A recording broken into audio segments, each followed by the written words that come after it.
Hello team and welcome to another ATP Geopolitics video with myself, Jonathan MS Pearce. This is Ukraine War Frontline update for the, 21st of February 2024. It's been a long time in coming this because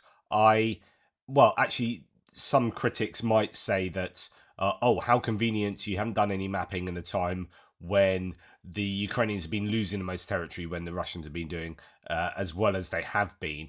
I've heard that kind of criticism from some pro-Russians on my threads. The simple fact of the matter is I was in Ukraine, really unable to do any mapping, and then came back and have been ill and trying to get through all the content and do all my normal life stuff.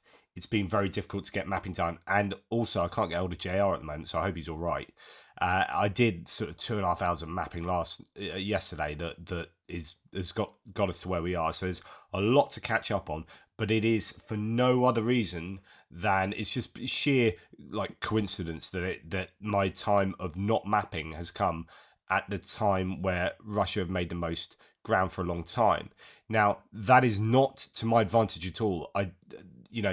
That's exactly when I need to do mapping every single day, because actually it becomes much more difficult for me to do mapping when I have huge changes to make. It's much easier if I do small incremental changes on a daily basis. If I have 3 days of not mapping, it becomes more difficult for me. So I don't want that to be the case. It's just been I've just not had the wherewithal to be able to do it for the last 3 or 4 days. Anyway, here it is today. If anyone can get hold of JR, please let me know. So here is the mapping for today, the 21st, and there are obviously going to be some huge changes. In many places, I have put the pins you'll see to indicate where previous lines were. In Avdiivka, it was just too big. There would just be a million pins. So I've just, in some of the places, just put some pins to broadly indicate where the Russians were. But you kind of know that in Avdiivka anyway. Right. I'm not doing a granular frontline update in line with the ISW, Institute for the Study of War, because I've just got so much to do today. Here is the key to my map. So please check that out if you don't know what the lines mean. We have, it looks like JR in the intervening period. In fact, I don't think it's there. Let's go and look at see what is showing and what isn't. Yes, here it is. So deep state map. He has updated deep state maps to cover the entire Eastern Front now. So we now have more consistently 3 lines. Unfortunately, the way that Google Earth interprets Google Maps means that the yellow line is much thicker than the red and blue lines. It's a real struggle trying to get that the interaction right between these two programs, because the maps get made in Google Maps and then imported into Google Earth, and you would think it would be, but it's not a perfect interface to draw from and to. Okay, so the northeastern axis from Kupiansk to Svatova to Crimea has seen a few days now of stasis, which is really good news for the Ukrainians, because the Russians are supposedly piling on resources up here. They're trying to prod and probe in any number of places. So as soon as this is probably representing 3 days of no change from when I last mapped. So that's good news for the Ukrainians. Of course, we wait with bated breath to see what the Russians will do next. My opinion is that they have amassed troops. These troops aren't going to be, crack elite troops. These are freshly conscripted troops, probably from prisons abroad, any number of places across Russia, but they're not going to be the best trained. It's not like the beginning of 2022. We're 2 years into the war. Both sides are going to be, to some degree, scraping the barrel in terms of who they can mobilize. For the Ukrainians, the volunteers have already been mobilized, right? The people who wanted to fight and were willing enough, felt strongly enough to go to the front line and fight for their country, they've done that. The people that are now left are people that will have to be coerced to fight for the country somewhat more than volunteers previously. And for the Russians, they're just trying to get anyone. They are, according to Budanov, recruiting 30,000 a month still. And the Russians seem to be being attrited at about 30,000 a month. But nonetheless, they have amassed troops to be able to push in Avdiivka, obviously. Big thrust there. A number of other places on the front line. There's at least 5 major areas. So one of them is up here in Sinkivka. One of them is well, you could even say 6. One of them is this area west of Crimea. Then you've got Bakhmut, but that you could also include Seversk up there, where there's a lot of activity. Avdiivka, Mariinka, Novomykhailivka, and Robotina as well. A little bit of activity going on around Shevchenko near Vuhledar as well. So pretty much there's a lot of places where the Russians are pushing. And this is because they know the Ukrainians are low on ammo. This has been internationally reported. There's a big outcry about this. So you're going to be attacking the Ukrainians now. Now is the best time to attack the Ukrainians. So the Russians are indeed doing that. That is sensible strategy from them. Okay, here we have some gains according to all the mappers generally agree in this area, just to the north of the salient going westwards from Crimea towards Terny and Zarichna. So we have some small gains for the Russians in that area, as according to Syriac maps and Deep State map. And we're going to come down to the Seversk front line, which is north of Bakhmut, where according to Andrew Perpetua and a little bit for Deep State maps and along this road, around Vesely and Berestova, the Russians are gaining again, slowly chipping away. And this is what the Russians do. And before you know it, they've taken some ground.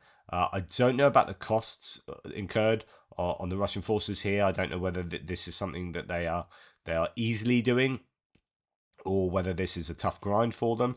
But they have been consistently moving. I mean, you can look at the white line here, which is from May the 30th. That's the beginning of the Ukrainian counteroffensive last year. The Russians have taken this area off the Ukrainians. So they are having some consistent success there. They're also pushing back where they're being pushed back during the counteroffensive. The Russians are now making some small gains just around Vasyukivka near Saku-Vanseti village, but not too much to report there. And then there's a lot of activity taking place around Bodanivka and Kromove and Ivanivska in the to the west and northwest of Bakhmut. So first of all, Syriac Maps has some gains for the Russians around Bodanivka. This is an area where the Ukrainians have pushed the Russians back a little bit recently because they recognise it's important to keep that as a buffer zone between Chasiv Yar and the Russians. The same can be said about Ivanivska. It's quite important that the Ukrainians keep hold of Ivanivska.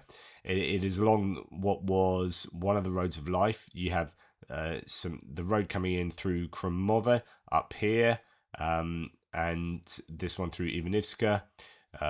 These were very important during the defense of Bakhmut, while the Russians are moving along those roads. You can see that around Ivanivska, there's a lot of territory that's been taken. So if you look at where these pins were, that was on the very edge of the lines previously. So essentially, all of this area here, basically according to all 3 mappers, has been taken back by the Russians over the last 3 or 4 days.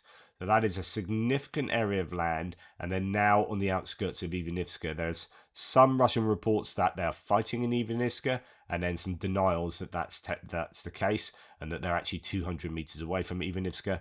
But either way, it's not going to be long before they're knocking on those doors at any rate. So yeah, that's a real worry, because Chasiv Yar is getting hammered, I think, by artillery. It's well defended, Chasiv Yar, and the Ukrainians have had some time to shore up those defenses since Bakhmut was encircled and taken. The Ukrainians were pulling back to Chasiv Yar, but one does worry about the Ukrainian defenses. So one of the big criticisms, and it's interesting to listen to Ukraine the Latest with Francis Farrell, who is a reporter for the Kiev Independent, and they were interviewing him the Ukraine the Latest Daily Telegraph podcast, and one of his big worries, and I get this, is that he says not enough people are talking about how crap the Ukrainians have been in building their defenses. And what the Russians did, and the Russians did really, really well, is that in that sort of downtime or time when they're attacking Bakhmut and they were gearing up for the Ukrainian counteroffensive, they built all these yellow lines. And they are continuing to build all these yellow lines and throw mines down aplenty. These are well-built fortifications. The Ukrainians quite openly admit the Russians are pretty good at building fortifications and digging their trenches. And those trenches basically stopped the Ukrainian counteroffensive. They were that successful. Now, while the Ukrainians were doing their own counteroffensive, what were they doing in terms of their own defenses? What were they doing around Avdiivka? Avdiivka is a place that they know the Russians are keen on taking. Did they properly build first, second, and third lines of defenses back here, or has it been a bit rushed? I mean, I was talking to Greg Terry, who was saying that there's this 30 centimeter deep or whatever it is trench around here, like basically nothing. What are you doing with that? I mean, where you've had a long time to build contingency plans into here. Francis Farrell was saying that he once asked Zelensky directly a question in a press conference, and Zelensky kind of gave a real vague answer, saying, "Oh yeah, it's up to the regional administrations, military administrations, to make sure that they're kind of building this," but it doesn't seem to have taken place, and so there is. And my speculation is that the Ukrainians just really thought that their own counteroffensive was going to take back huge amounts of land. They didn't build defenses because there's no point building defenses back here when you plan on being down here. And I get that. So they were being, Zaluzhny said, we're going to take 30 kilometers a day. We're hoping to get to Tokmak, and realistically, there is at least some chance that we could get to the Sea of Azov, right? By the end of the counteroffensive. They approximately moved not far at all. And that meant that changed everything really for them. But the idea that there's no point building defenses here because we're going to be hundreds of miles or hundreds of kilometers further to the south is rendered completely defunct by point of fact they didn't move at all. And now they need those defensive lines, and arguably they don't have them, and that's a bit of a problem. So anyway, going to Avdiivka now, where we've got a few. We'll look at the map first before we go into a few sources. You can see that basically this whole cauldron is now filled in. The Russians control all of Avdiivka, and they're kind of clearing it out of the last vestiges of Ukrainian personnel and positions. Lastochkina or Lastochkina, I don't know, is where the fighting is most fierce at the moment, I believe. It's sad that the coke plant was taken over by the Russians. That could have been a useful outpost for the Ukrainians. Syriac Maps here says, today the operations of combing the urban area of Avdiivka were completed, consolidating Russian control over it. There are still operations in the coke plants in the north, and in the following days the troops that participate in the operation will begin to move to different axes to resume offensive operations. A high-caliber offensive should not be expected. Let us remember that the war of attrition continues and will continue this year. However, the capture of the city of Avdiivka will release a large number of troops that will relatively accelerate Russian advances in the eastern front. The main current fronts are the following. West of Avdiivka, where Russian troops will continue their offensive to create a buffer zone around the city until they reach the first Ukrainian defensive lines. Possibly they will be supported from the Pervomaisky axis, where they will continue to advance slowly. So that's to say that they will continue advancing in the westerly direction along this front, and maybe being joined by this move up from Pervomaisky. Then the west and southwest of the city of Donetsk, the progress to Kurakova will continue during the rest of the year. Battles will be similar to Mariinka, so no major changes are expected. Different is the situation further south, as a future siege of Pobieda will allow Russian forces to reach the north of Konstantinivka, precipitating a small collapse of Ukrainian troops that will end up withdrawing from Paraskevivka and Novomykhailivka. The salient around Vuhledar would be significantly reduced, but not in a critical situation for the Ukrainian troops, who would continue to be in an advantageous position because of the open and flat terrain. It's possible that taking Konstantinivka will begin to turn a process towards Uspanivka, parallel to Kurakova. It is worth noting that the small advances between Velika Novoselka and Pavlivka during the last few days, the Russian army is starting to work on the recovery of positions lost during the Ukrainian counteroffensive in the summer of 2023 from Donetsk to Zaporizhia, a limited offensive, but which in the first mentioned sector would aim to seize the Zolotaniva, Preshizhivka, Pavlivka line to put pressure on the Ukrainian troops in Vuhledar as well. Okay, let's put that all on the map. So, as we come further to the south, we see the idea is that Kurakova is basically the big, and this has always been, I mean, Andrew Perpetuus has talked about this ad infinitum. This has always been the major target for the Russians in this part of the front. That's what Mariinka's been about, but Mariinka took them forever and a day to take. But now there is some kind of momentum pushing to the west from Mariinka. Can they continue that momentum? Do they have enough in the tank? You've got Krasnohorivka here as well. Could be in the sights. You've got that. If you remember, there's that mine around here that the Russians have control of, according to Syriac maps. So you might see this kind of Pervomaisky down to Krasnohorivka attempted move.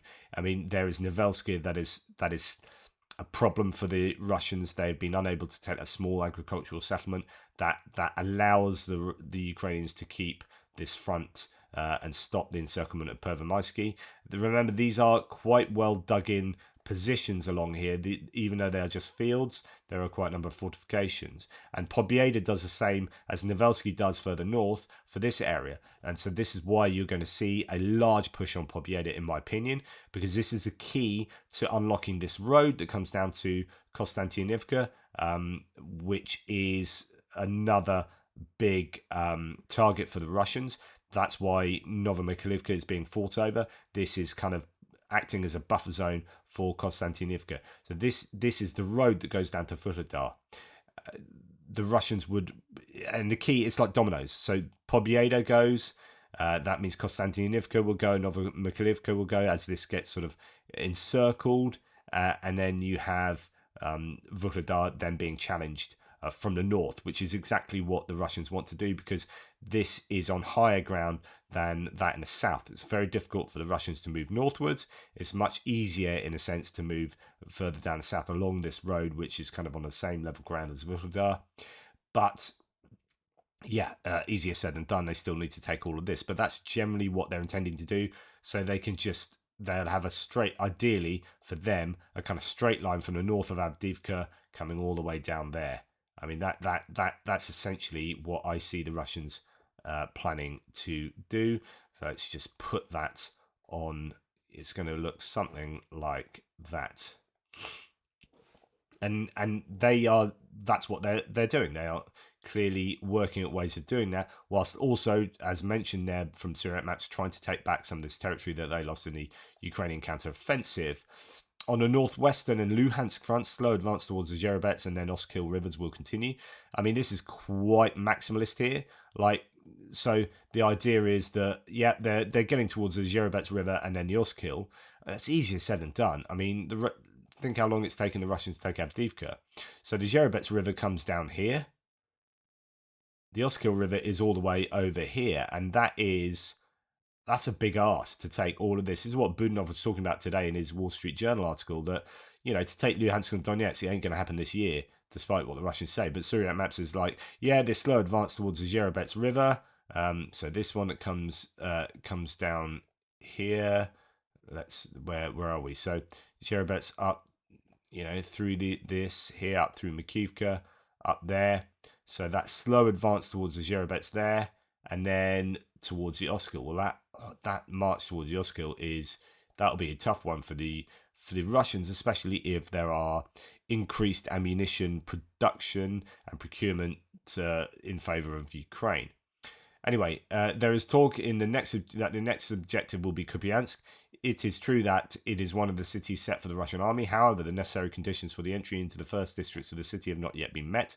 Fight for Sinkivka continues unchanged, and despite the change of strategy, the officers from this front and officers on this front, the Russian forces are still not prevailing.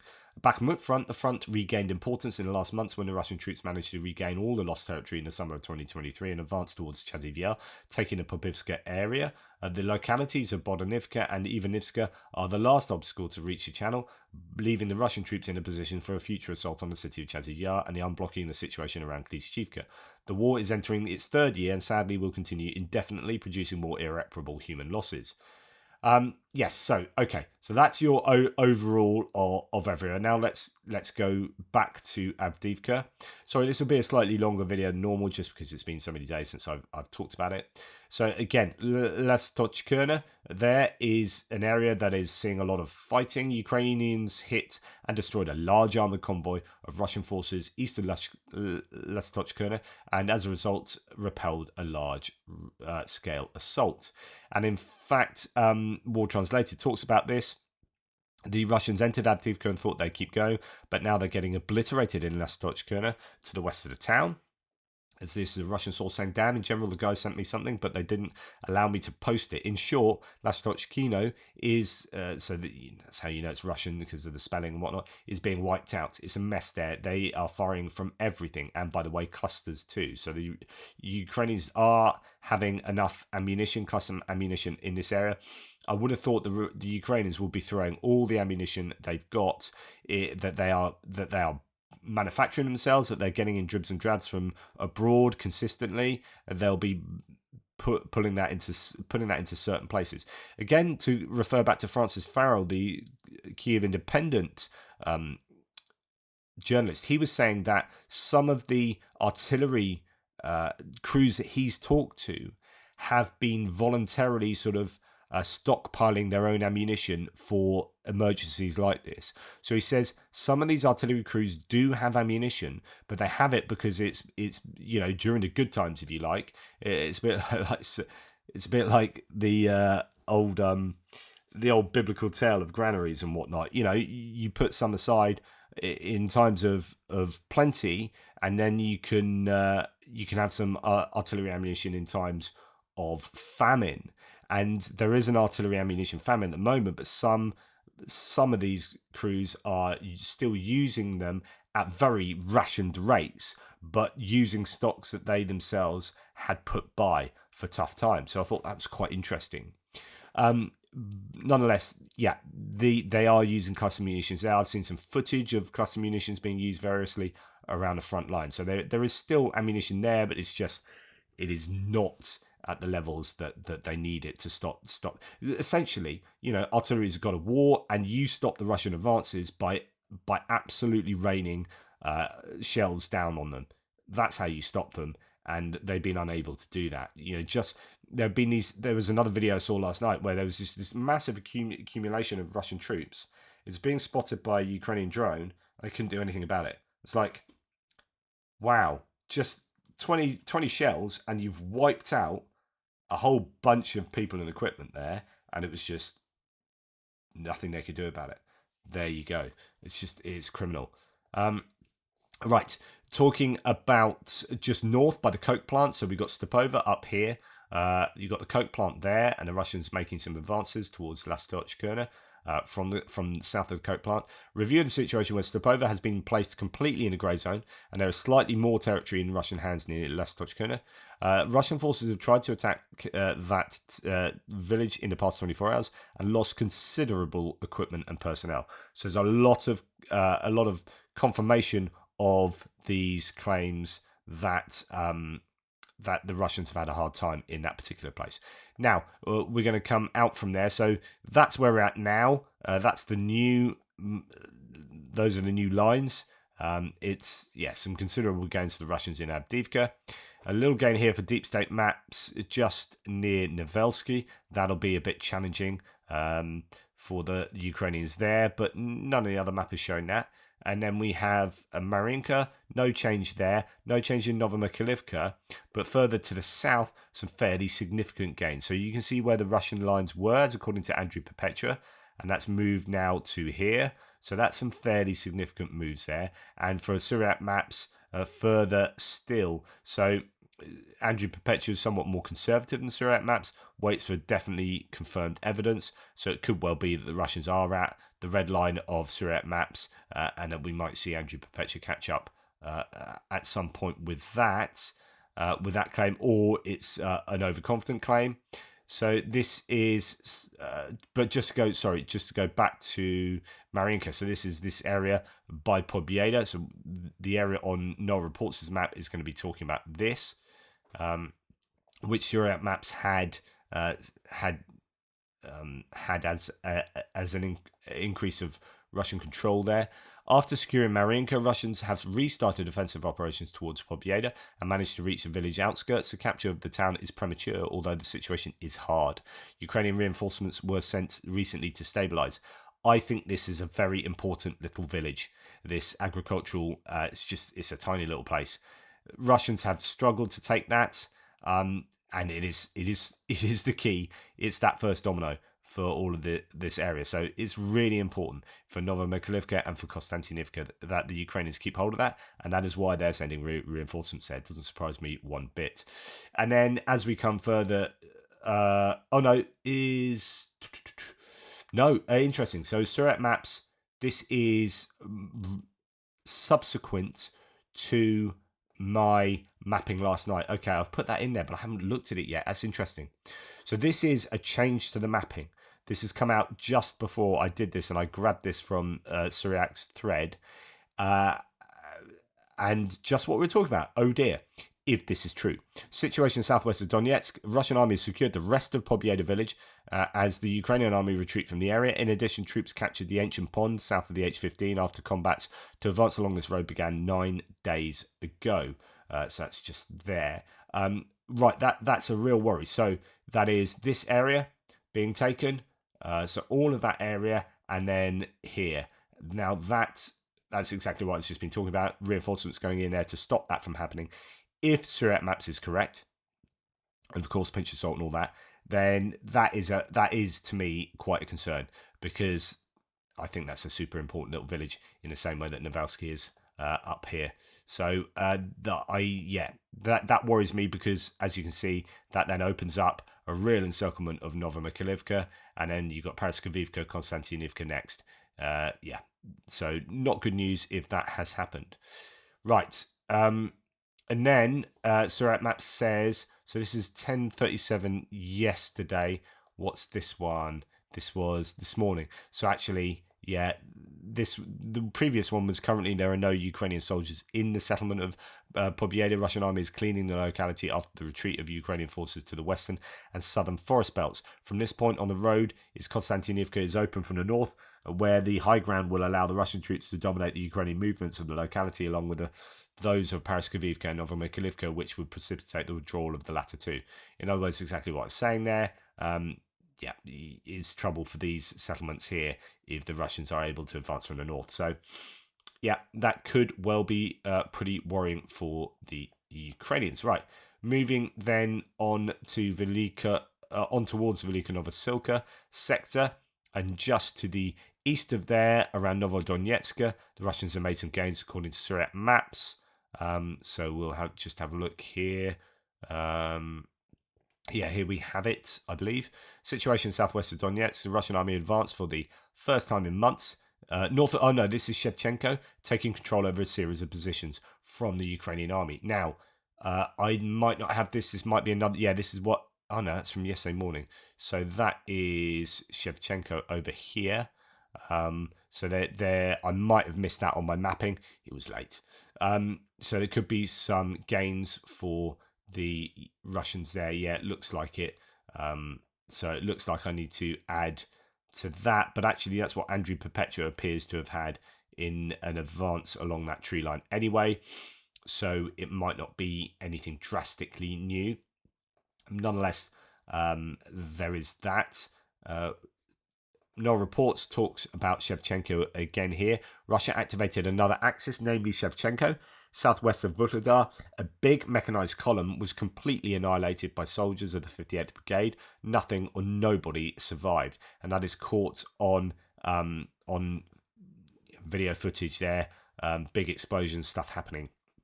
That is good news for the Ukrainians. It's interesting when Surat Maps talks about gains there, and this could be a claim of gains where you had Russian equipment in the area, but it gets completely destroyed. Does that mean they control that area, or is that a foiled, repelled attack? It's probably the latter. So this might be one of those Surat Maps movements, map movements that is arguably a bit overconfident. We shall see. So they have lost some significant forces, the Russians, in that area. But as we know with the Russians, it doesn't stop them from advancing. They just take that in their stride. Right, as we come to the west, we come to Robotyne, and we see some gains just to the west of Verbove. It's pretty difficult there. Just had to take a quick break because I realised I hadn't released my previous video. All this time of talking, and my video was sat there not doing anything. Anyway, oops. So here we have a situation in Robotyne that is, we could refer back to rebar from a few days back, actually February the 18th. It'll be an updated one now, but this is talking about how the Ukrainians are under a lot of pressure. The Russians are really pushing in this area, advancing by a kilometre, so on and so forth. This is an area that the Russians want to get back. They want to take back all that they lost in the summer counter-offensive from the Ukrainians. I've been surprised that this area has remained under control of the Ukrainians, to be perfectly frank. I thought they'd just give this up because I don't think that's particularly valuable as an area. But they are seeming to be able to keep the Russians at least somewhat at bay there at the moment. Indeed, there's a very rare pushback for the Ukrainians just north of Novopokrovka. Surat Maps talks about that here, saying the Ukrainian army recaptured the entire southern trench of Robotyne following the Russian army, forcing the Russian army to withdraw to their original positions, and that appears to be around what I used to call the alien's head. There's a couple of antennae that come out the top of there, or a couple of trenches that come out there, and the way it actually looks in reality makes it look like a bit like an alien's head. Anyway, that has been fought over a number of times. It's kind of flip-flop in control over the course of the last 7 months, I guess, or certainly since the Ukrainians got down here, so probably last 3 months really. This has been a key area, and the Ukrainians appear to push the Russians back, which I think says something about their desire to keep the Russians at bay here. They aren't going to. This isn't some kind of long drawn out operation withdrawal. That said, the Russians are pushing on in certain places there and taking territory too. So I think, it looks like the last remaining vestiges of control over the first line of defense is this larger trench line. This is the tank ditch here, and the Dragon's Teeth, where the Ukrainians did have control. They kind of controlled all this area. The Russians have been slowly pushing back. So I guess you could ask. You could. I got a message there and it just threw me. You could say that days are numbered for this eastern area of the Robotyne sector. Right, as we come on down to the west, we come to Krinky, and there's quite a lot being said about Krinky because Shoigu announced that Avdiivka and Krinky have been retaken yesterday. Avdiivka is correct, but there's a lot of contention concerning his claims on Krinky. Although I have to say, like when I was out in Ukraine, it was like, yeah, Krinky's days are numbered because they pulled 3 of the 4 Marine brigades from Krinky, and they pulled them up to the Avdiivka area. So really, there's no hope for the Ukrainians to keep hold of Krinky. And then as soon as I said that, they actually expanded the bridgehead. But then again, sometimes the data comes out with a 2-3 day lead time, so those things can happen before you before the news gets out. They happen 2 or 3 days prior. And that can throw your sense of chronology and what's going on. But now it looks like the Russians are at least squeezing that bridgehead. It's here, Surrey Maps is saying that we'll read what they say. The Ukrainian army has decided to stop sending reinforcements and to withdraw from Krynki bridgehead on the south bank of the Dnipro. Possibly the troops will regroup and be sent to Zaporizhia after the increase of the Russian offensive actions around Robotyne. The Battle of Krynki has been a disaster in strategic terms for the Ukrainian side. Completely disagree with this, and this just shows you, in my opinion, the pro-Russian side of things. Well, it depends what you see as the objectives. So you could say, actually, if their objective was to get across there and move and join up this pincer with coming down from Robotyne in some kind of huge maneuver, then yeah, I mean, that's a disaster. But I think fairly soon they realise that they can't get equipment across there. So the question is, after that period, and it's a bit like the counteroffensive as a whole. This is kind of almost a reflection of that. So it's after the period of realising you ain't going to do that. What are they doing there? They're still there and they're still feeding troops into that area.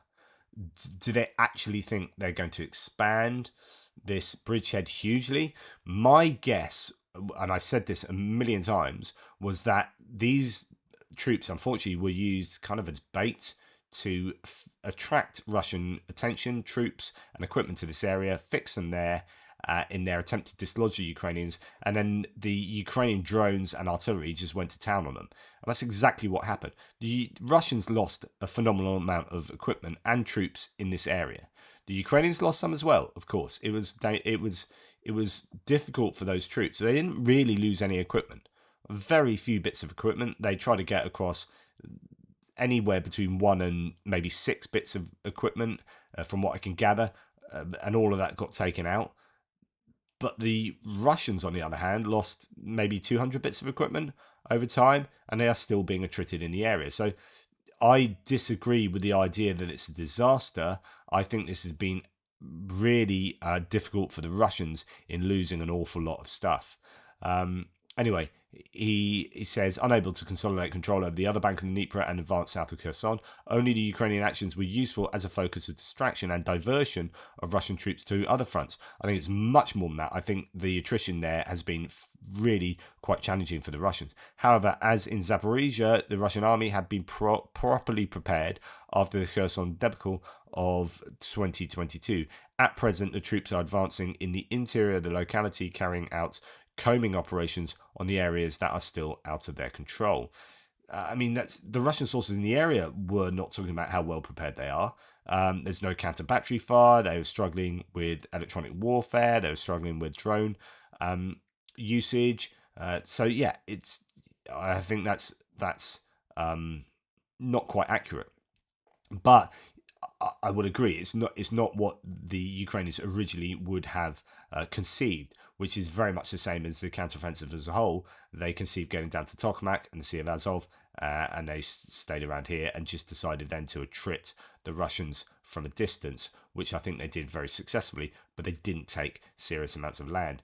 Now, the idea that the Russians had taken Krynki has been dismissed by both Russian and Ukrainian sources. Russian serviceman Grey Zone, so it used to be affiliated with Wagner, along with others, dismissed Shoigu's claim that Krynki on the left bank and the Dnipro River were cleared of Ukrainian forces. And yeah, Noel report says, let's end with news about Krynki. Shoigu was recorded telling that Krynki would be had been liberated following a video that showed Russians planting a flag somewhere. It was denied by both Ukrainian and Russian channels. However, it's difficult, and I don't think it's going to last, to be honest. As Greg was saying on a previous live, Krynki's over. Then I think you will get a withdrawal from there imminently. Yeah. So that is that. Anyway, hopefully that was informative, somewhat useful. It has been a long time since I've done it, so it was rather a lot of data and map changes thrown in all at once. Really appreciate your support. Check out my live stream that will be coming very soon with German aid to Ukraine. In the meantime, take care. Speak soon.